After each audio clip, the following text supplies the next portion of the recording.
దివ్యవాణి TV ప్రేక్షకులందరికీ శుభోదయం. యేసుక్రీస్తు పరిశుద్ధ నామంలో ప్రియులారా, మీ అందరికీ స్వాగతం, సుస్వాగతం.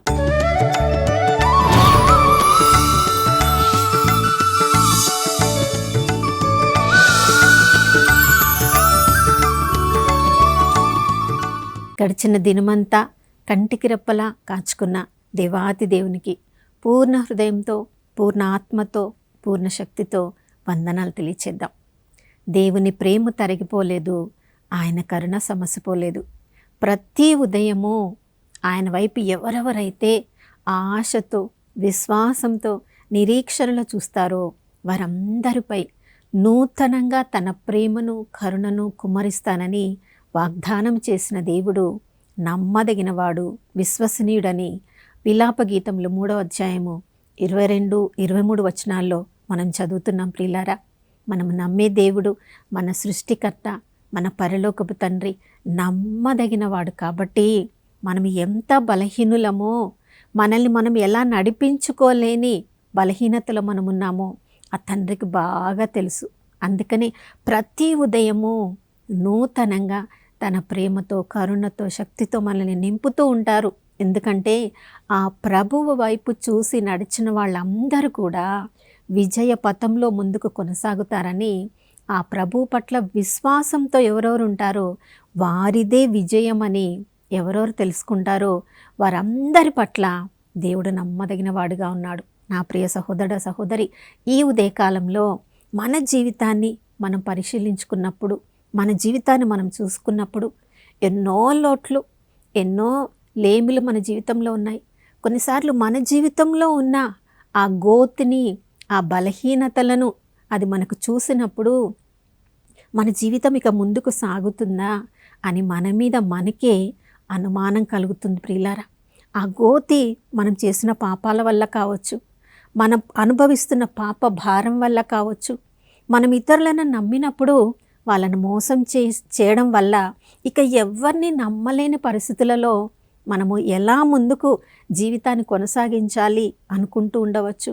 మనము భర్తగా, భార్యగా ఒకరినొకరు మీద ఆధారపడి ఒకరికొరకొకరు జీవిస్తుంటే స్వార్థపూరితమైన ఈ లోకంలో, కుటుంబ విలువలను మరిచి స్వార్థంగా జీవిస్తున్న ఈ లోకంలో ప్రభా, నేను కూడా ఆ యొక్క స్వార్థమనే ఆ గుంటలో పడిపోయి ఎలా జీవించాలో తెలియక నీ వైపు చూస్తున్నాను ప్రభా అని ప్రియులారా, రకరకాలుగా మనందరి బలహీనతలను బట్టి, అది అనారోగ్యమో కావచ్చు, పరీక్షల్లో ఉత్తీర్ణత కాలేకపోవడమో కావచ్చు, మనస్సు బాధపడి మనసును గాయపరిచిన పరిస్థితుల్లో కావచ్చు, ఎన్నెన్నో రకాల గోతులలో, గుంటలలో పడిపోయి ఎలా మనం పైకి లేవాలి తెలియని పరిస్థితులలో ఉన్నామేమో. నా ప్రియ సహోదరుడా, సహోదరి, ఈ ఉదయకాలంలో నువ్వు అలాంటి పరిస్థితులలో ఉంటే చూడండి, కీర్తనాకారుడు కూడా ఇదే పరిస్థితిని అనుభవించాడు. 40వ కీర్తన 2వ వచనంలో మనము చదువుతున్నాము, వినాశకరమైన గోతిలో నుండి బురద గుంటలో నేను పడి ఉన్నప్పుడు. ప్రియులారా, మానవులంగా ప్రతి వ్యక్తి ఈ పరిస్థితిని అనుభవిస్తారు. వాక్యమే చెప్తుంది, మానవులందరూ కూడా పాపం చేసి దేవుని మహిమను కోల్పోయారని. ప్రతి ఒక్కరిలో ఉన్న పాపము, పాప భారము, మన బలహీనతలు ఏదో ఒక పరిస్థితులలో, ఏదో ఒక రోజు మనం ఆ పాప భారం వలన ఆ గుంటలో ఉన్న అనుభవానికి, బురదల్లోనికి ఉన్న అనుభవానికి మనం అందరం అనుభవిస్తూ ఉంటాం. కానీ ప్రియులారా, మనం అక్కడే ఉండిపోవాలని దేవుడు కోరుకోవడం లేదు. ఆ స్థితిలోనే మన జీవితం అంతం అయిపోవాలని దేవుడు కోరుకోవడం లేదు. అలా కోరుకున్నవాడైతే యేసు ప్రభు తన పరలోక సింహాసనాన్ని వదిలి ఒక మానవుడిగా ఈ లోకంలో జన్మించి, జీవించి నీ కొరకు, నా కొరకు మనం ఆ పాపపు బురదలో నుండి, గుంటలో నుండి పైకి లేపడానికే కదా సిలువలో తన ప్రాణాన్ని అర్పించారు. ప్రియులారా, పాపపు గుంటలో మనం ఉన్నప్పుడు ఆ గుంటల్లోనే మనల్ని మనం చూసుకోకుండా మన కొరకు రక్తాన్ని చిందిన యేసు ప్రభు వైపు నిరీక్షణలో మనం చూసుకున్నప్పుడు, ఆ ప్రభువుతో మనకు గల సంబంధాన్ని మరలా గుర్తు చేసుకున్నప్పుడు, ప్రియులారా, కొండ కొమ్మున నిలబెట్టే దేవుడు మనకున్నాడు. ప్రియులారా, ఆ కొండ కొమ్మున నిలబెట్టడానికి చూడండి, నీటిలో పడిపోయినవాడు, సముద్రంలో పడిపోయినవాడు, నదిలో పడిపోయినవాడు, నీటిలో పడిపోయిన వాళ్ళందరూ నీటిలో మునిగిపోరు ప్రియులారా. నీటిలో పడిపోయిన వాళ్ళు ఏ కదలిక లేకుండా ఉన్నప్పుడు మాత్రమే వాటి నీటిలో మునిగిపోతారు, పైకి రాలేరు. నా ప్రియ సహోదర సహోదరి, మనందరి ఆత్మీయ జీవితంలో కూడా చిన్న బిడ్డలు కూడా నీటిలో పడిపోయినప్పుడు చూడండి, వాళ్ళ కాళ్ళు చేతులు కదిలిస్తే వాళ్ళు ఆటోమేటిక్గా పైకి వచ్చేస్తారు. అదే మన ఆత్మీయ జీవితానికి మనం సొంతం చేసుకుంటే పాపం వలన, వేదన వలన, శోధన వలన ఎన్నోసార్లు బురద గుంటలో మనం పడిపోయి ఉండవచ్చు. వినాశమైన గోతిలో ఇక నేను ఉన్నాను, అక్కడి నుంచి లేవలేను అని మనకి మనము అనుకుంటూ ఉండవచ్చు. కానీ నా కొరకు నీ కొరకు రక్తాన్ని చిందిన ఆ ప్రభువుతో మనకు గల సంబంధాన్ని మనము ప్రతిరోజు కూడా నూతనీకరణ చేసుకున్నట్లయితే ప్రభు మన నిరీక్షణను మెచ్చి, ప్రభు మన విశ్వాసాన్ని మెచ్చి తప్పకుండా కొండ కొమ్మన నిలబెడతారు. నా ప్రియ సహోదర సహోదరి, మనం ఆ గుంటలో ఉన్నప్పుడు మన చుట్టూ ఉన్న వాళ్ళు ఎంతోమంది మనల్ని గమనిస్తూ ఉంటారు. మన జీవితంలో కూడా మనం ఇతరులు ఎవరైతే మనకు గురువులుగా ఉన్నారో, మనల్ని సత్యమైన మార్గంలో నడిపిస్తారు అని కొంతమంది మనకి మాదిరికరమైన జీవితాన్ని జీవిస్తూ ఉన్న వాళ్ళని ఎందుకు వాళ్ళు మనకి మాదిరి అని అనుకుంటాము?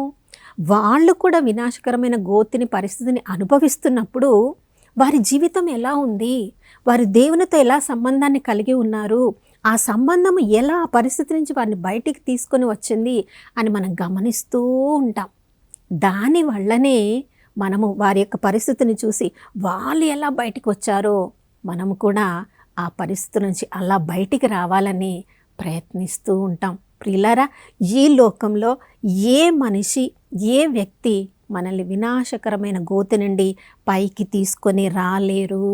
ఈ లోకంలో అందరూ కూడా స్వార్థపరులే, అందరూ కూడా బలహీనులే, అందరూ కూడా తమ పనులలో తల మునకలైన వాళ్ళే.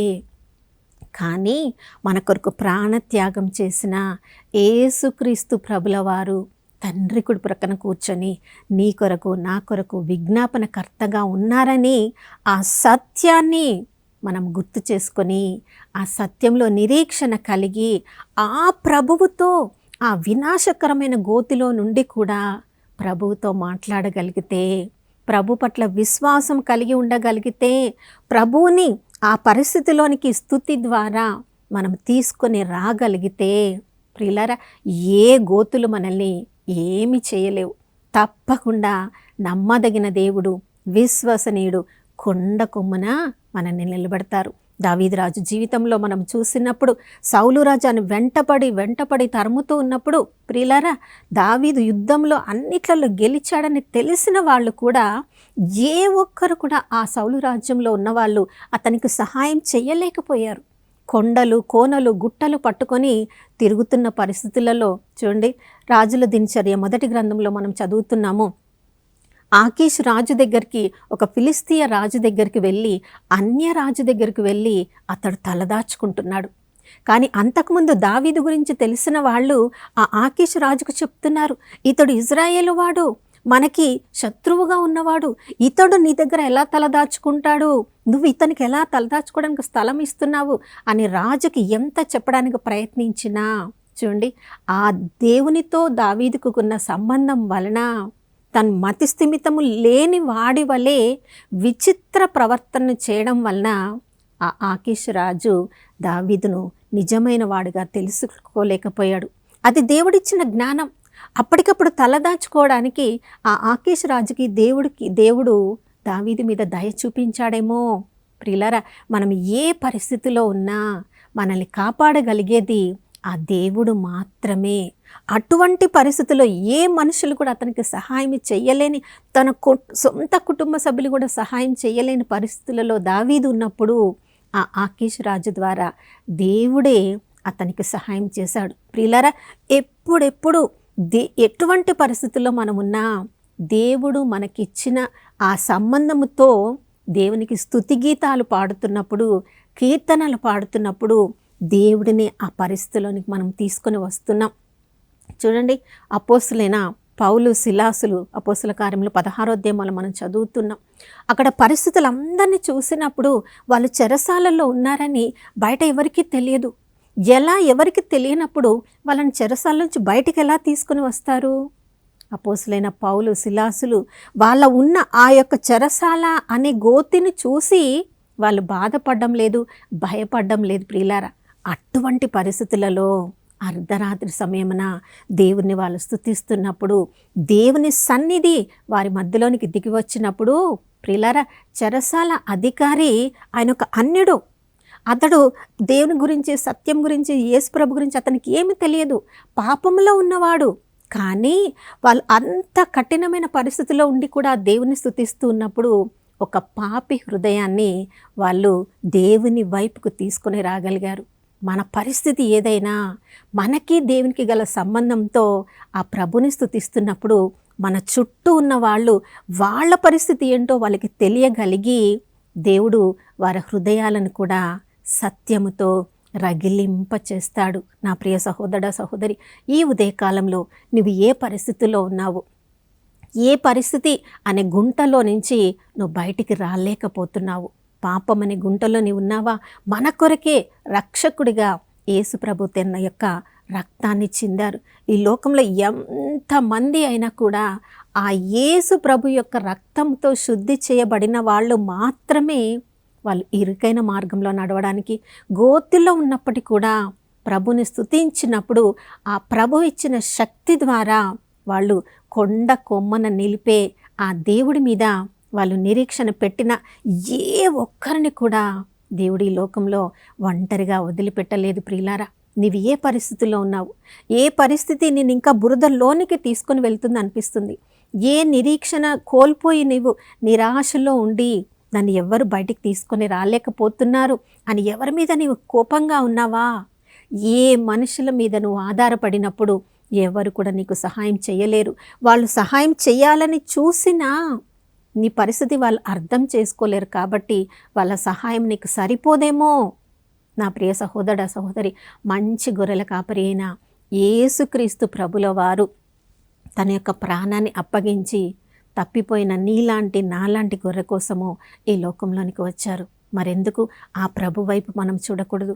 మరెందుకు స్తుతి గీతాలను అర్పించి అగ్నిగుండంలో ఉన్నప్పుడు దానియేలు స్నేహితులు అందరూ కలిసి ఆ అగ్నిగుండంలోనికి ఏ మనిషి వచ్చి కూడా వారిని కాపాడలేడు, సహాయం చేయలేడు. అగ్నిగుండం అనే గుంటల్లో ఉన్నప్పుడు వారిని కాపాడగలిగిన ఏకైక దేవుడు ఆ సత్య సర్వేశ్వరుని వైపు వాళ్ళు సూర్యుని, చంద్రుణ్ణి, నక్షత్రాలను, సర్వ సృష్టిని పిలిచి వారు స్తుతించడము ద్వారా ఆ సత్య సర్వేశ్వరుడే వారి మధ్యలోనికి దిగి వచ్చారు. చూడండి, అన్యులు ఎంతోమంది రాజుతో సహా మనము ముగ్గురునే కదా అగ్నిగుండంలో వేసింది, కానీ 4వ వాడు దేవుని కుమారుడిలాగా కనిపిస్తున్నాడు అంటున్నాడు. ప్రియులారా, మనం అగ్నిగుండంలో ఉండవచ్చు, పాపపు భయంలో ఉండవచ్చు, ఏ బురద గుంటలో మనమున్నా అక్కడ ప్రభుని మనం స్తుతించగలిగితే మనము ఆ ఆపద నుంచి రక్షింపబడతాము. మన చుట్టూ ఉన్న వాళ్ళు కూడా సత్యము వైపుకి ఆకర్షింపబడతారు. నీవు ఆ పరిస్థితిలో ఎంతోమందిని సత్యం వైపుకు నడిపించడానికి దేవుడు నీకున్న గుంటలో, నువ్వున్న బురదలో నిన్ను పైకి తీసుకురావడానికి ప్రభు ఈ ఉదయకాలంలో సిద్ధంగా ఉన్నాడు. మరి ఆ పరిస్థితిని నుండి బయటికి రావడానికి నీవు సిద్ధంగా ఉన్నావా? ప్రియులారా, మొట్టమొదటి మనం చేయవలసింది ఆ యొక్క మన బలహీనతను దేవుడికి చెప్పాలి. మనం ఏ పరిస్థితిలో ఉన్నామో దాన్ని మనం నోటితో ఒప్పుకోవాలి. రెండవది, ఆ పరిస్థితి నుంచి నా దేవుడు తప్పకుండా నన్ను బయటికి తీసుకొని వస్తాడని విశ్వాసపు వాక్కులు మనం పలకాలి. మూడవది, ఆ విశ్వాసంలో వచ్చిన శక్తి ద్వారా ముందుగానే దేవుని స్తుతించాలి. ఈ ఉదయకాలంలో ఈ 3 మనం చేద్దాం. అన్ని రకాల గుంటల నుంచి మనల్ని పైకి తీసుకొని వచ్చి కొండ కొమ్మన నిలిపే ఆ దేవుణ్ణి ఆరాధించుదాం. నాతో కలిసి ప్రార్థించండి. పరిశుద్ధమైన దేవానికి స్తోత్రములు తండ్రి. ప్రభా, ప్రతిరోజు ఎన్నో రకాల ఆపదలలో, ప్రమాదాలలో, పరిస్థితులలో మేము జీవిస్తూ ఉన్నప్పుడు తండ్రి, ఒక్కొక్క పరిస్థితుల్లో మేము జారిపోయి బురద గుంటలో పడినట్లు, పాపపు గోతిలో పడినట్లు, అనారోగ్యంతో ఉన్నట్లు, ఇక మేము పైకి లేవలేమేమో అన్న పరిస్థితులని మేము అనుభవిస్తూ ఉన్నప్పుడు ప్రభా, ఆ పరిస్థితులను చూసి భయముతో భీతితో మీ కృంగి కృషించిపోకుండా తండ్రి, అన్ని పరిస్థితులను అయ్యా నీకు అప్పగించినప్పుడు, మీ మీద విశ్వాసాన్ని కలిగి ఉన్నప్పుడు అన్ని పరిస్థితులను ఎదుర్కోవడానికి నా దేవుడు నాకు కృపను శక్తిని అనుగ్రహిస్తారని విశ్వాసముతో అయ్యా ముందుగానే మీకు వందనములు స్తుతులు మేము అప్పగించగలిగినప్పుడు, నమ్మదగిన దేవుడు విశ్వసనీయుడు తండ్రి అయ్యా మమ్మల్ని కొండ కొమ్మన నిలిపి అందరి ముందు నీ నామానికి మమ్మల్ని సాక్ష్యంగా నిలుపుకుంటావు తండ్రి. నీకు స్తోత్రం. ఇంతవరకు మా జీవితంలో ఎన్నోసార్లు మేము గుంటలో పడిపోయినప్పుడు పైకి లేపిన దేవుడవు, నీ నామంలో మమ్మల్ని సాక్ష్యంగా నిలుపుకున్న దేవుడవు. ఈరోజు కూడా నాతో కలిసి ఎంతమంది ప్రార్థన చేస్తున్నారో ప్రభా, మా అందరి పరిస్థితి మీకు తెలుసయ్యా.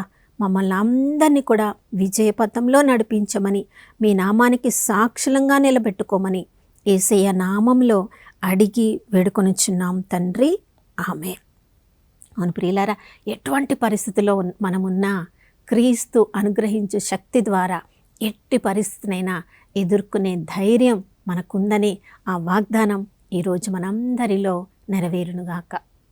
మరొక నూతన శుభోదయంలో మనం అందరం కలుసుకునే వరకు దివ్యవాణి టీవీని వీక్షిస్తూ ఉన్నాం. ఇమ్మానుయేలు, దేవుడు మనతో ఉన్నారు.